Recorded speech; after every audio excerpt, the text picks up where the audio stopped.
वर्धा जिले के माणगांव में फिर एक बार इंसानियत को शर्मसार करने वाली घटना घटित हुई। माणगांव में एक 25 वर्षीय नरधामी ने एक 6 वर्षीय मासूम युवती पे बलात्कार कर डाला। इस घटना के संदर्भ में जानकारी इस प्रकार से मिली है कि इस नरधामी ने घर पर माता पिता न होने का फायदा उठाकर उस मासूम युवती को 10 रुपए का लालच देकर उसके स्थायी घर के बाथरूम में ले जाकर उसके ऊपर में बलात्कार किया। शाम बीतने के पश्चात जब माता पिता खेत से काम करके वापस पहुंचे तो ये सारी वारदात उस मासूम युवती ने अपने माता पिता को बताई।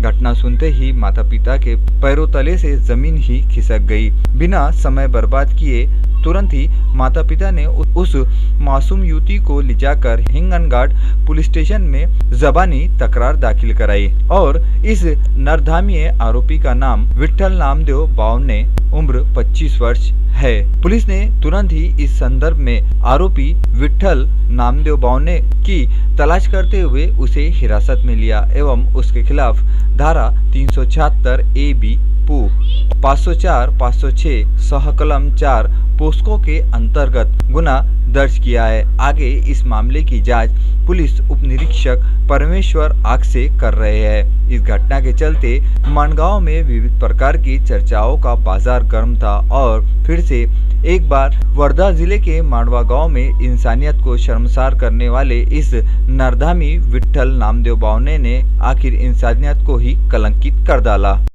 नागपुरी गेट पुलिस स्टेशन के ठीक पास ही में नागपुरी गेट नाके के को लगकर मराठी डीएड कॉलेज के मैदान पर उस वक्त नागरिकों में हड़कंप सा मच गया जब कोरोना वायरस की महामारी के बीच उपयोग में लाई जाने वाली पीपीआई वेस्ट किट इस मैदान के कचरे में पड़ी नजर आई। जहां शहर में बढ़ते कोरोना संक्रमण पर नागरिकों के चेहरे पे चिंता नजर आ रही थी तो वहीं इस वेस्ट किट को देखकर नागरिकों के चेहरे ही उतर गए थे और इस वेस्ट किट के यहां पर पड़े रहने से क्षेत्र में चर्चाओं का बाजार गर्म हो गया था। लेकिन एक सवाल ये भी है कि आखिर ये पीपीआई वेस्ट किट यहाँ आई कैसे और इसे किसने लाकर डाला, जबकि कोविड अस्पताल से निकलकर ये वेस्ट जिस ठेकेदार को दी गई है वो ठेकेदार की गाड़ी आकर ही इस वेस्ट को ले जाकर उसे नष्ट करने हेतु डालती है। तो फिर वेस्ट पीपीआई किट को यहाँ पर लाकर किसने डाला, इस बात पर भी क्षेत्र में अब भी चर्चाओं का बाजार गर्म चल रहा है और इस पीपीआई वेस्ट किट की जानकारी तुरंत ही क्षेत्र के स्वास्थ्य निरीक्षक को भी दी गई। लेकिन सुबह से लेकर शाम 4 बजे तक ये किट यहाँ पर इसी प्रकार से पड़ी थी।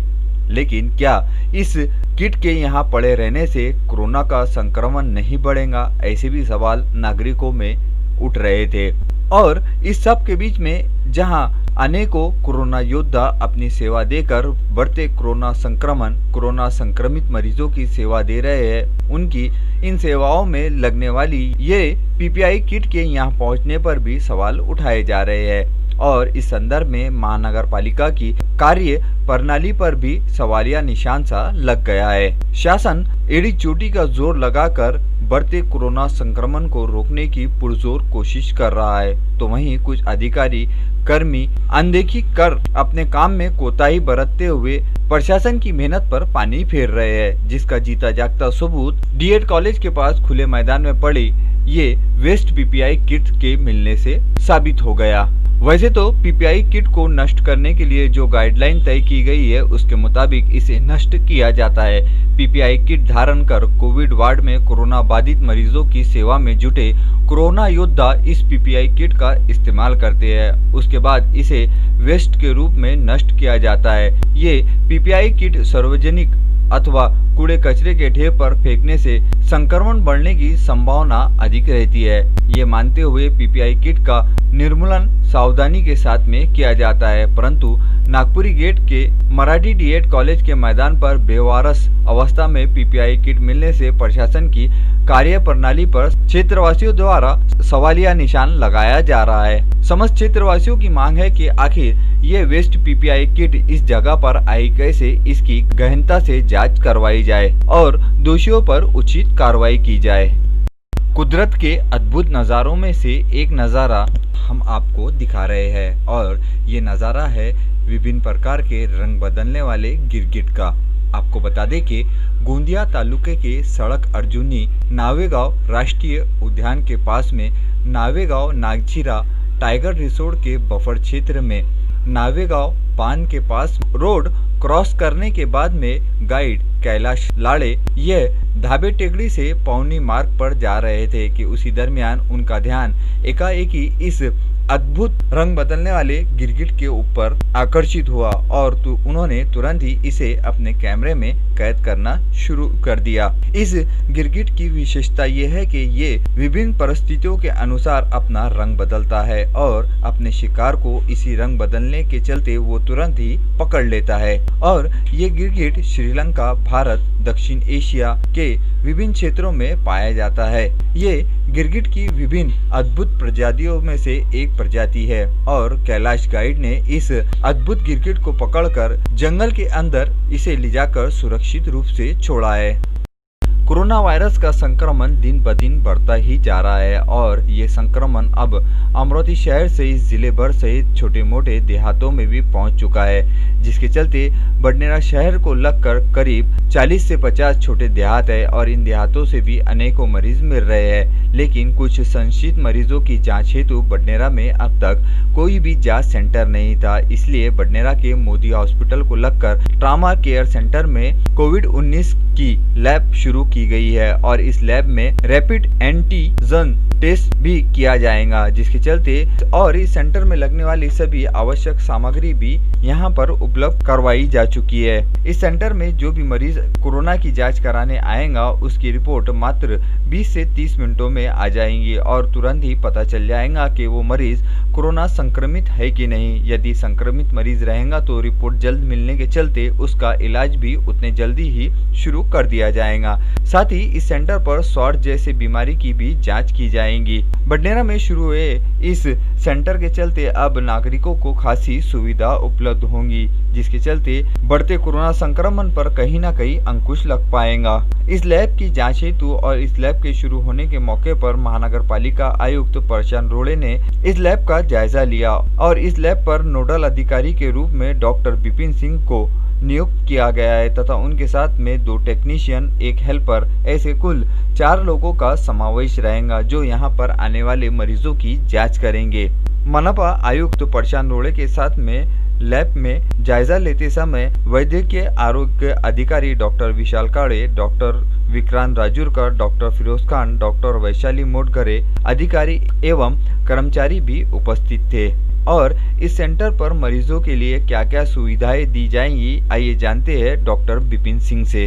कोविड की जांच शुरू की गई जिसमें कोविड-19 और सॉर्स के जो है सैंपल लेकर जांच किया जा रहा है। क्या कोई निजी व्यक्ति भी यहाँ पर आकर अपनी जांच करवा सकता है? नहीं, पर्सनल नहीं। जो पेशेंट पेरीफेरी से या फील्ड से रेफर होंगे, हमारे जो सेंटर्स हैं वहाँ से किसी भी हेल्थ फैसिलिटी से रेफर होने के बाद में जो पेशेंट आएंगे उनकी ही टेस्टिंग यहाँ पे होगी। कितने लोगों की कैपेसिटी दी गई है ये लैब के अंदर में जैसे जांच के लिए आप लोगों को? करीब 20 to 30 पेशेंट कर सकते हैं। 20 to 30। उसमें टाइम स्लॉट जो है करीब एक पेशेंट को 20 से 30 मिनट लगता है, तो उस हिसाब से करीब जो 5-6 घंटे का टाइमिंग क्या रहेगा बडनेरा की इस ओपीडी का? 10 बजे से 2 बजे तक। 10 बजे से 2 बजे तक। 2 के बाद में फिर जो भी पेशेंट रहेंगे फिर उनके लिए सुपर स्पेशलिटी में। और कितने लोग हैं आप लोग ग्रुप में यहाँ पर? और भी 4 लोग हैं, 3 और एक सिक्योरिटी गार्ड मिला के 4 है। क्या लगता है आपको बडनेरा इतना बड़ा ग्रामीण क्षेत्र होने के बाद में यहाँ के नागरिक जो बाहर के नहीं आ पाएंगे या संशित जो भी रहेंगे उनकी जांच होंगी, तो सामान्य नागरिकों की भी जांच होने में कुछ करना चाहिए? वो एक्चुअली में सामान्य नागरिकों की जांच जो स्वैब टेस्ट हो रहा है ना वो होगा, ये रैपिड टेस्ट है जिसमें अपने को रिजल्ट तुरंत चाहिए, तो ये उसके लिए है। यानी इससे आने वाले समय में जो है संक्रमण ना बढ़े करके ये हार्ड एंड फास्ट का रिजल्ट है। हार्ड एंड फास्ट रिजल्ट के लिए बाकी जो रूटीन टेस्टिंग है वो अपनी चल रही है as it is. Thank you. 7 June की सुबह 11 बजे के आसपास धारनी पुलिस स्टेशन अंतर्गत आने वाले केसरपुर में 2 गुटों के बीच में खेती के विवाद को लेकर खूनी संघर्ष हुआ।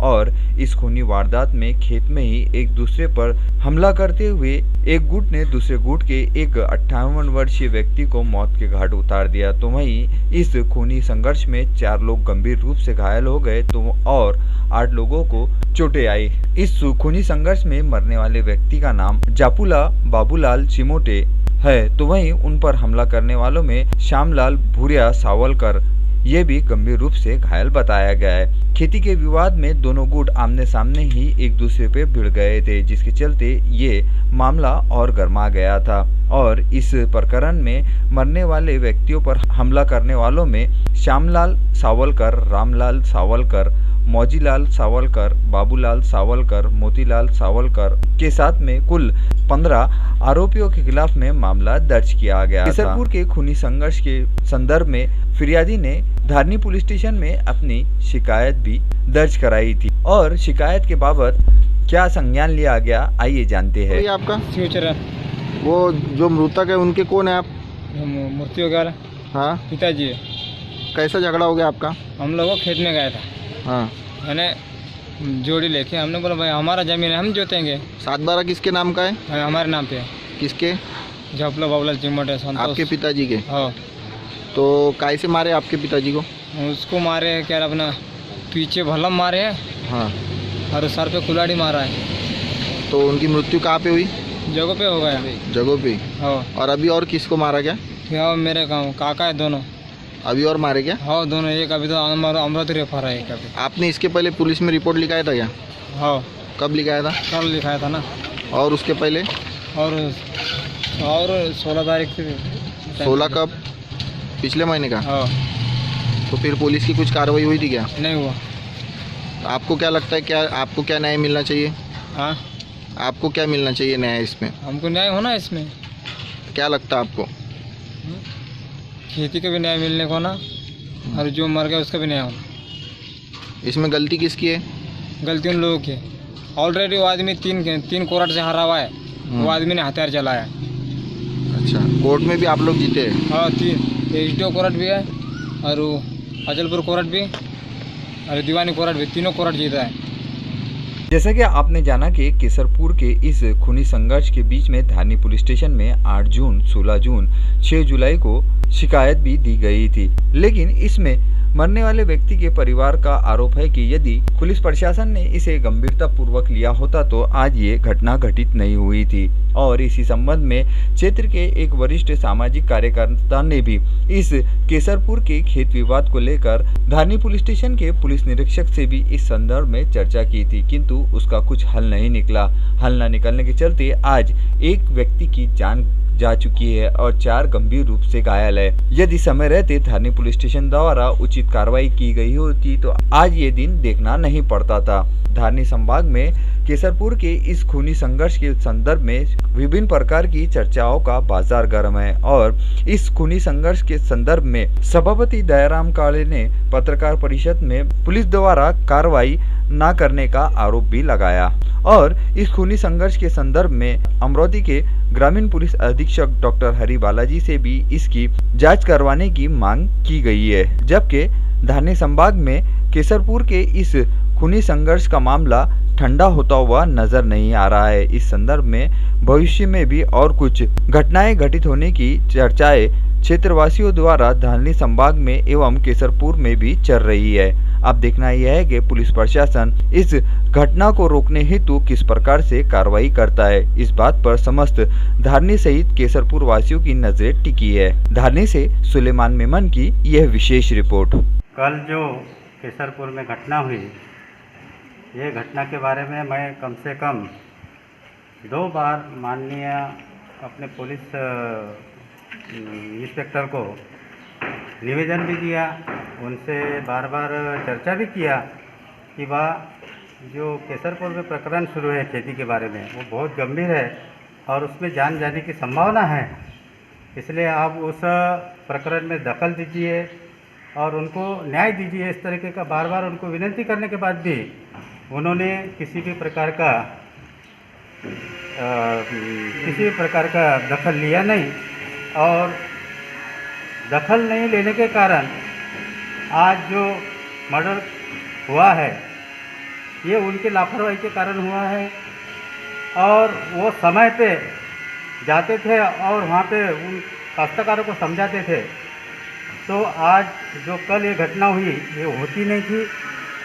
इसको सर्वस्वी जवाबदार पुलिस स्टेशन है। पुलिस स्टेशन के जो बीट जमदार है सावरकर, वो खुद जिम्मेदार है, क्योंकि वो उस सर्कल में ओरली मटका चलाता है, दारू का दुकानें चलाता है, हर प्रकार के मुबा पैसे लेकर देता है। इस प्रकार का सावरकर जमदार का रिपोर्ट मैंने उस क्षेत्र में देखा है।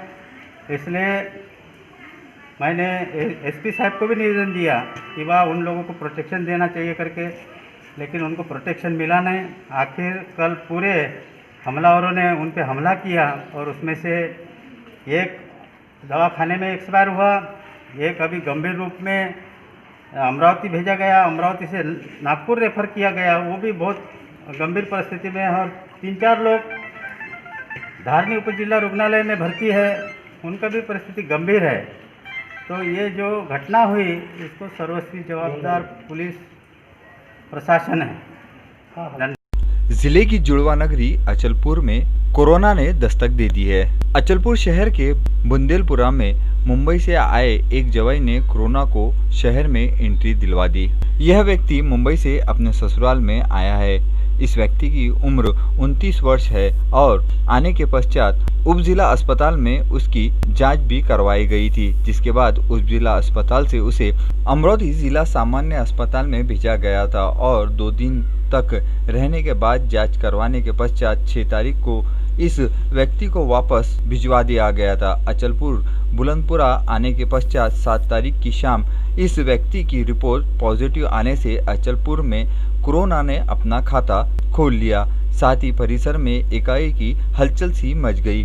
खबर मिलते ही नगरपालिका के अधिकारी, कर्मचारी, पुलिस अधिकारी, राजस्व विभाग के अधिकारी सतर्क होने के बाद इस परिसर को पूरी तरीके से सील करते हुए नजर आए और परिसर को सैनिटाइज भी किया गया। मुंबई से अचलपुर आने वाले उस व्यक्ति ने कोरोना की एंट्री आखिर शहर में करवा दी। अब तक अचलपुर शहर को कोरोना से साफ माना जा रहा था, लेकिन बाहर गांव से आए इस व्यक्ति के चलते अब अचलपुर का नाम भी कोरोना संक्रमित मरीजों की लिस्ट में आ गया और इस व्यक्ति को तुरंत ही फिर अमरावती के सुपर स्पेशलिटी अस्पताल में भेजा गया। साथ ही इस व्यक्ति के परिवार के सदस्य और संपर्क में आने वाले 10 से 12 लोगों को क्वारंटाइन करने की प्रक्रिया जारी थी। शहर में चर्चा इस प्रकार से भी है कि इस व्यक्ति ने अचलपुर शहर में आने के पश्चात दाढ़ी कटिंग के लिए नाई को भी घर पर बुलाया था और उस नाई की भी तलाश की जा रही है। साथ ही नाई के संपर्क में आने वाले